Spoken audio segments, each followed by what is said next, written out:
All right, here we go. Dennis, welcome to the Lens of Yashu. Yeah, and thanks for having me. Yeah. So, for the viewers that might not be aware of this, me and Dennis actually used to go to high school together.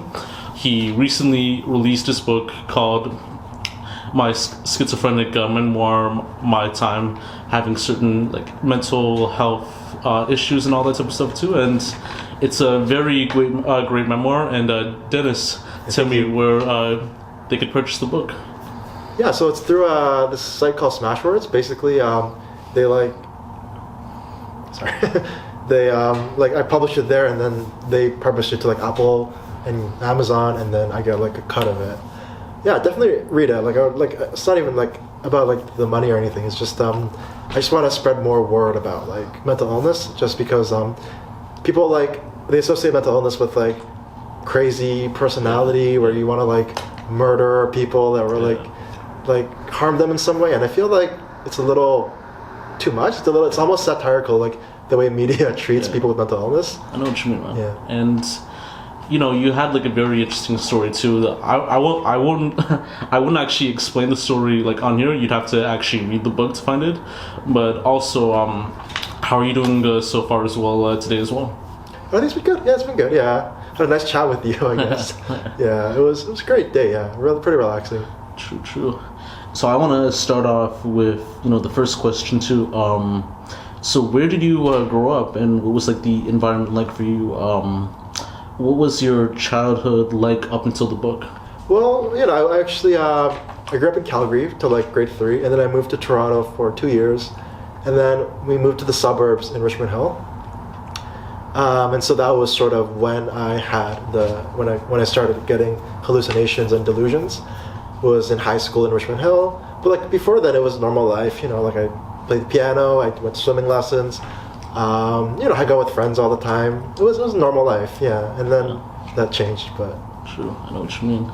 And for the memoir, for the book, what made you decide on writing this memoir for you, and what was the impact for you after releasing that book? Well, originally I just wrote it because I wanted to keep track of what happened, because I was worried I was gonna forget, and then I kind of just wanted to share my story. I actually I had posted a post on Facebook 5-6 years ago about the book when I first published it, but I kind of was in denial about the whole process. I didn't really want people to read it almost, because I kind of wanted to pretend that it never happened, and because it was a year and a half long ordeal. I was very lonely, and so I kind of pretended it didn't happen. And then so last year I actually ended up losing a research position, and I bombed my grad school applications because I kind of neglected telling them that I had mental illness and I had these accommodations that I needed. And so I realized at that point it's enough is enough. I can't keep thinking that I can't keep comparing myself to everyone else who doesn't have a disability, and I have to kind of be easier on myself and tell myself it's okay to ask for extensions, or just talk to the profs more and stuff to just to get extra help. There's nothing wrong, no shame in doing that. Yeah, I think nowadays too, with everyone too, we all deal with something that could be effective towards our body, whether it's to our physical health, whether it's to our mental health, whether it's to anything else too. Sometimes too, we might feel that we are our own enemies just with what we're doing, what we're what's implicated in us and so forth. And you just have to tell yourself that everything's gonna be okay. Either way too. One day you'll see that the grass will be greener on the other side too. Yeah, I agree. And with some people too, they do see it in a way, but some people they do kind of act narcissistic about it. Mm-hmm. They do tend to think, or pessimistic about it actually, because they feel hey, nothing's gonna be the same. Nothing's gonna be interesting too. And I know with your story too, you seem to outshine it in a way. When you finished getting your treatment, you were finally able to go back to school to start learning again, everything else too, and just realizing that hey, I don't want to make this a big part of my life. It's something that is within me that sometimes I can't control, sometimes I can control, but I'm not going to let it dictate me for the rest of my life too. Just I want to do it with more of my accomplishments and sense. Yeah, definitely, for sure, agreed. Yeah. And have you, like, aside from your research position, did you ever receive like any other like recognition, like criticism or other impacts from that book? You know? No, I basically just published it like a couple of months ago, and I kind of just wanted support from my peers and my friends, because like I just wanted to sort of like let myself know that like it actually happened. And so by telling other people about it, I felt like it became real. Because like when I first went to university, I kind of told myself, you know, like I'm on a medication that makes me oversleep, but like that's about it. Like I don't have like mental illness, I don't have the need for like accommodations, it's just the medication. And then I realized that like I actually do have these accommodations that I need, and I should stop like thinking that I don't. And that's sort of why I published the book, so that I couldn't like hide behind the fact, oh no, like I don't have mental illness, it's just I'm on a medication for just some random reason, basically. Yeah. And in the book, you talked about your experience with Crohn's disease, and you know your experience with hallucinations, where you talk to certain characters like Alexandra, Sam, and like the aliens. Did people ever make fun of you, or were you ever like humiliated in public when you experienced those other issues, and how did you like manage? Well, so like for me, like with my schizophrenia, I was really quiet. So like I didn't sort of outwardly portray that I had schizophrenia. So like even in the hospital, like the psychiatrist couldn't even tell that I was still ill. So I'm getting discharged twice while still hallucinating like crazy. And so it was only till my third hospital stay that I actually got better. So like I never really told anyone about my hallucinations or my delusions in any way. I kind of just kept to myself. And so the only criticisms that I ever got were like from the hallucinations themselves. But like because of like the delusional nature of schizophrenia, like I really believed they were real. And so a lot of my time was spent like, you know, like fixing the way I dressed, the way I like spoke, the way I acted, to like sort of accommodate to these hallucinations, to sort of like fit in and I guess like be accepted in the to be accepted there. So yeah, that was about it. I was not really open enough about it to really get criticized about it, I guess. But then even if I was criticized, I don't think I would know, because I was just hearing all this crap all the time. So like it's a little fuzzy what happened in the real world. I know what you mean. Yeah. And you know, like in the book too, you said that you spent your time in Ontario Shores in Whitby. You explained about like your experiences like living in the institute for like a period of time. Was it completely different? Like, was it like a completely different experience than being in a hospital or at CAMH in Toronto, or was it like much similar in a way? Oh no, definitely. Ontario Shores was a nice hospital. Actually, I met this lady who like was living there for 13 years as a patient. It wasn't in Toronto, it was in Whitby. So they had like the land there's cheaper, so they had like a huge facility with like a gym. There was like a pool tables. There was like a DVD rental place. There was a swimming pool, and then we would sometimes go for bike rides outside. And sometimes they'd take us to the mall or like to like the Thames, like up the street. And so yeah, it was very designed to be a long term, because they let us go outside and sort of enjoy the world, even though we were in a hospital. I feel like CAMH and like Sunnybrook, which I'm not sure about CAMH, I've never been to CAMH, but Sunnybrook and like other psych wards, they're typically more temporary, so like they don't expect you to be there for more than like 2 or 3 weeks at most.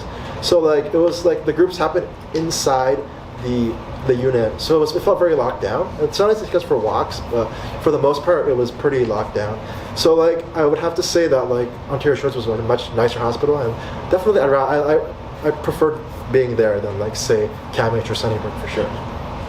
Because I've seen this video on YouTube where this one guy spent some time in a CAMH hospital in a way, and he said that he feels like it's a prison in some cases too, just like with the conditions and like the time you spent like outside. Like I know some people too, they'll spend time like usually like 2 or 3 hours, and like that's it too. And then some people like they get like the day pass where they can go to the regular jobs, you know, function, and then go home, and then go back to the center. And then with other people, like you'd have to stay there for a while. So just like even hearing stories where people can control like with what they're experiencing, they would have to stay like in an isolation unit or anywhere else too. So with Ontario Shores, it's usually the complete opposite in a way. Definitely, yeah. Just like the fact that they let us out the unit like basically every day is a big deal. I'd say like a psych ward in a hospital. Normally, it's very like going out for like an hour is basically a privilege, and it's kind of sad. But I guess like the reason they do that is just because they don't expect you to be there for too long. Yeah. With Ontario Shores, you're supposed to be there for at least a couple of months. So I think they accommodate around that, which is really nice. Yeah. And also, just were there like any other like stores or restaurants like around Ontario Shores that it was accessible for you to grab your food and go back, or accessible for you just to get some fresh air as well? Oh, fresh air, yeah, but not so much food. Like the Tim's, the closest thing is like a Tim's, and it's like at least like a 10-minute, 15-minute walk. The food there's okay. They also had like a canteen there, and some other, like you could buy like coffee or some like little foods and stuff.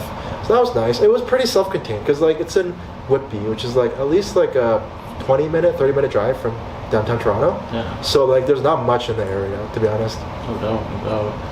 And if someone experiencing schizophrenia and like other mental health issues, usually some people, they would say like, hey, this person's crazy, or hey, this person is going through some demons, or all that type of stuff too. So what are like some misconceptions that the general like public view about like people with like mental health issues or with like schizophrenia in general? I think the biggest issue is that people don't realize that like it's just like any other physical disease where like it's about like the neurotransmitters in your brain, and the fact that like, well, it's not 100% confirmed, but like psychiatrists believe that like because like of like improper production of dopamine and serotonin and stuff, that that's what causes the like hallucinations or like bipolar or or anxiety disorders. And I feel like people think that like it's not because of these like chemical imbalances, but rather it's because of like your personality. So like whether like you're too weak to handle like hallucinations or like delusions, or they think that like if you have anxiety attacks, it's because you're not like strong enough, and like that's why you have this. And if you were like a stronger person, or you had like a better personality, you wouldn't face these issues. And I just feel that like it's very misleading, because it convinces people that like sort of that's their personality that's at fault, or like the way they grew up, and not like just some kind of like chemical problem in the brain. It's like most physical illnesses, they like it's very obvious that like, oh well, they have this problem, so we give them this medication to like solve it. And so I feel that with mental illness, like people don't sort of recognize it as this problem. Instead, they just think, oh, like it's your fault that you have this problem. And if you tried to fix it, or like tried to like focus on like changing this part of your personality, then you'd be okay. And I feel like that's not true. You should talk to a psychiatrist or like a psychologist. They can help you with like behavioral therapy or like medication. And so I feel like if you do that, then that'll actually help towards helping like manage the mental illness. And just with everything going on so far too, like when you discuss the ideas of therapy and like seeking a psychiatrist as well too, do you feel like in this state of age too that most people should need therapy? Like I know, like nowadays too, there's like people who have toxic personalities, like let's say like a certain gender or a certain culture, and some people might view it as like toxic in a way. Do you feel that therapy is more recommended for those types of people, or those certain like groups in a way? I feel like therapy is more for people who accept the fact that they have a problem, and they want to like sort of, they need guidance to help fix it, whether it's medication or behavioral therapy. Yeah, I have a friend who in first year university, she had like a lot of problems because she would get really stressed out during midterms or finals, and so she would never do very well because of that. And so after, like in second year, she started seeing a psychiatrist, and they really helped her sort of get together. And ever since then, she's been doing really well in school and everything. And I'm like really happy for her. So I feel like, yeah, like if you should, but I feel like in the end, if you want to get help, you kind of need to want to do it. I feel like it's not like a thing where they can just force it onto you. Like I know, like with schizophrenia, like they can inject you with antipsychotic medication, but at the same time, that's a little bit of an extreme sort of thing. True. I know that you didn't live in a CAMH institute at the time, like, or you've never like experienced it. But have you ever noticed any issues from like the federal and provincial government in regards to the conditions of inpatients and outpatients in CAMH and non-CAMH institutions, and like what are your thoughts or like suggestions that the government should do in regards to that? I heard that CAMH was not the best hospital. It's a little crammed and restricted. Yeah. I personally, with Ontario Shores and Sunnybrook and everything, I feel like I did okay. Like they were the staff is very supportive there, and so like what I've been told is that a big part with people with even schizophrenia or bipolar, I think the government's made sure that even outpatient services are good enough that most people don't even have to be hospitalized for these illnesses anymore. They can just see a psychiatrist at an outpatient service, and they'll prescribe the medication or the behavioral therapy to sort of to help them with their problem. Personally, for me, like when I got discharged from the hospital, they were pretty good with setting me up with outpatient services, like a psychiatrist or helping me get my medication on time and taking it and stuff. So so like I give a shout out to like Canadian Mental Health Association and Reconnect Service. I think they were really helpful to me. True. And I think just with all the other institutions outside of Toronto, I think like I'll just like give my opinion just based on what I'm seeing so far. I think it's more on the state of homelessness and everything else going on too that Toronto's experiencing, with all these condos, with people like on the street, and with heavy policing, everything like that too, as opposed to being in an area where it's mainly the suburbs, where people have more control. Like it's like less dense, like less populated. Like people have more like freedom, more control to do whatever they want, to be fine, to have like better living conditions too. In regards to Toronto, where you're cramming many people from many areas, and some people might be escapees from other places, like from an orphanage or from group homes too. So you're gonna have those people coming in as well. I feel like it's just everything in between, as well as like the toxicity of like the city that might be a problem for CAMH in a way too. So I think when you look at outer problems as well, it should be something to also realize too in like fixing the state and what CAMH is experiencing right now as well. Yeah, I can see that for sure. Yeah. And in the epilogue, you stated your success story in which you went back to school, took your time to like learn new things too, and you were in university at the time, like when the book was finished, studying like life sciences too, and just with your success story and how you made that impact too. You said that you graduated, like you also mentioned to me that you graduated as well, like after like university. Sorry? That you were about to graduate university, like afterwards, like like just like from like another discussion. Yeah, I definitely. Yeah, I think I said I published the book. I published it a while ago, but I could have told people about it like in my last year of university. Sure. Yeah, just because there's the whole issue where like I was really embarrassed because like ever like so I had like when I got discharged I had like group homes and everything. So when I came to university I was a bit like a clean slate.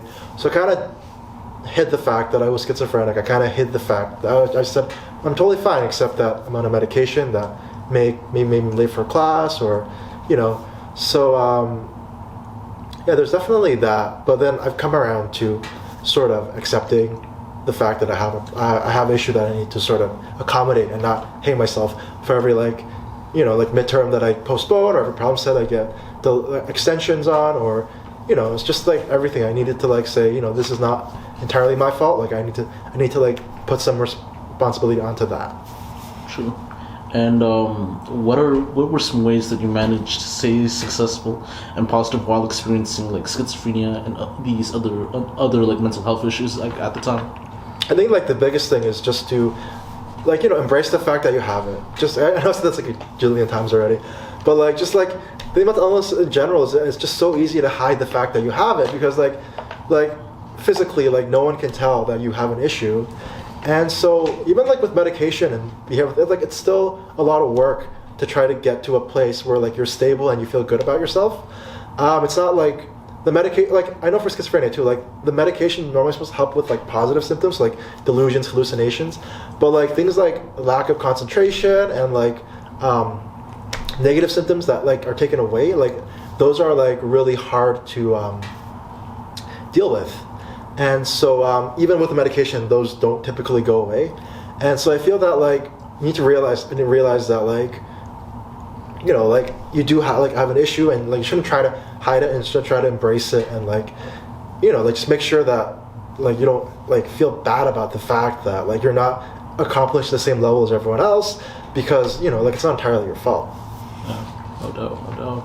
And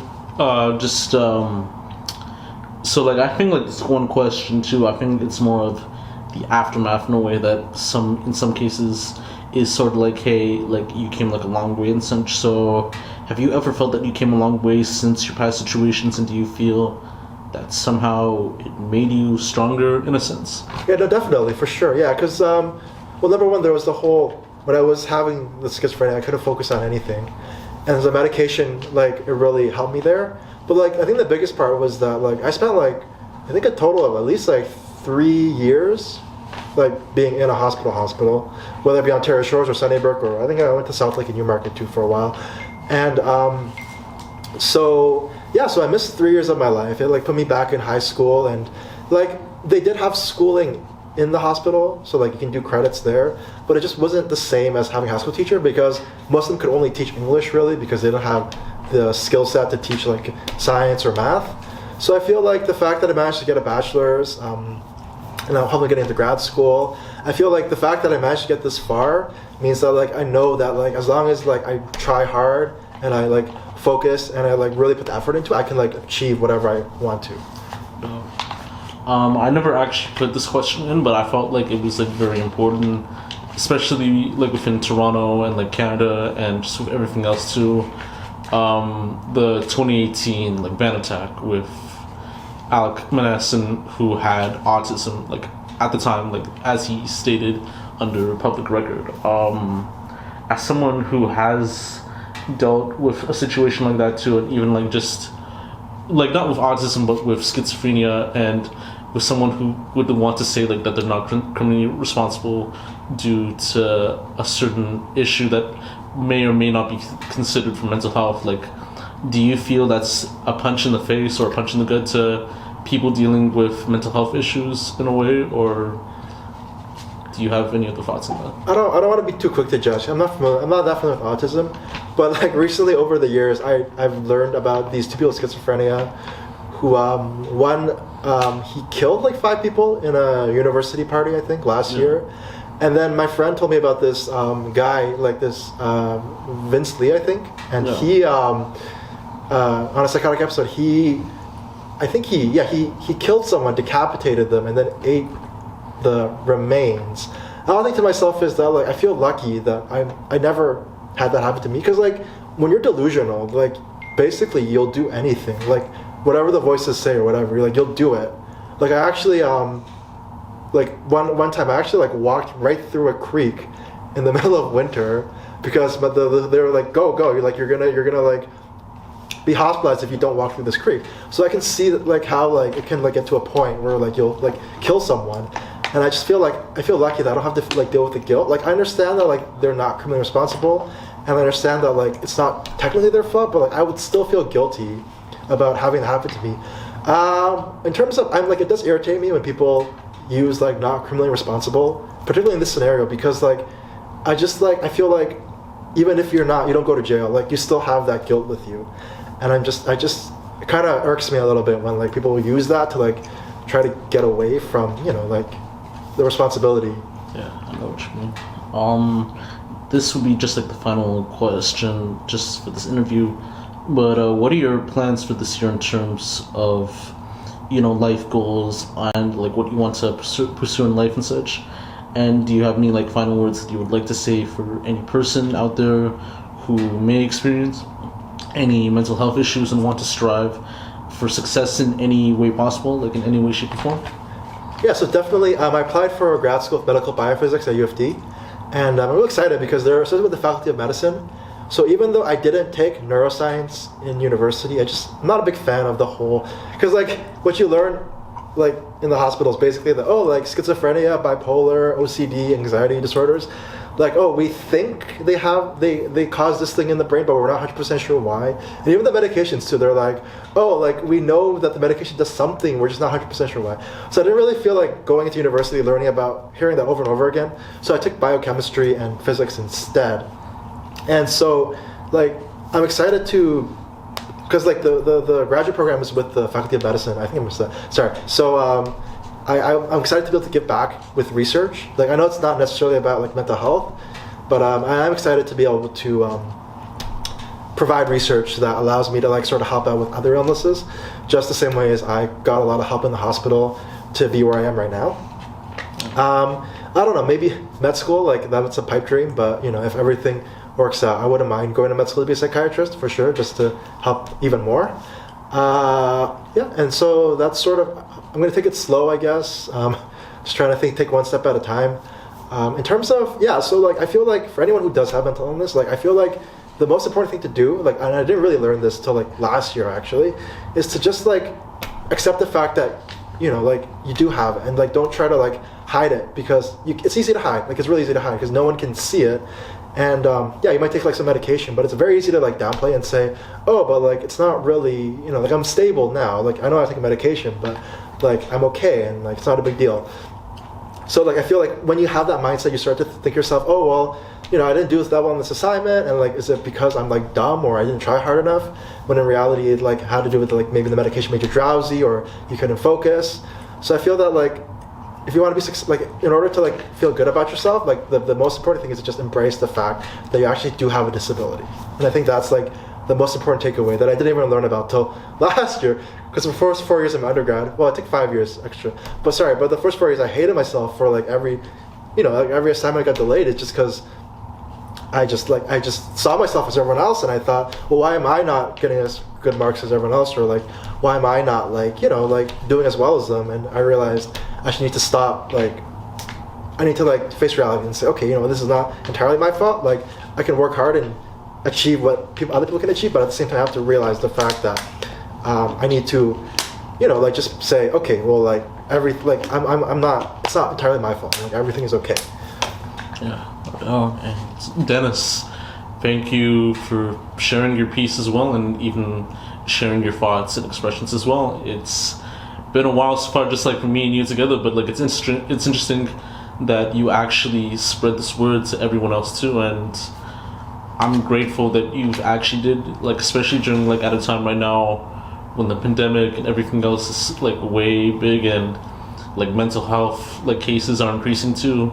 Like your story could actually change like someone's life too, just with what they're going through and like with what they're dealing with, and like just hearing how you came out and how you became successful too.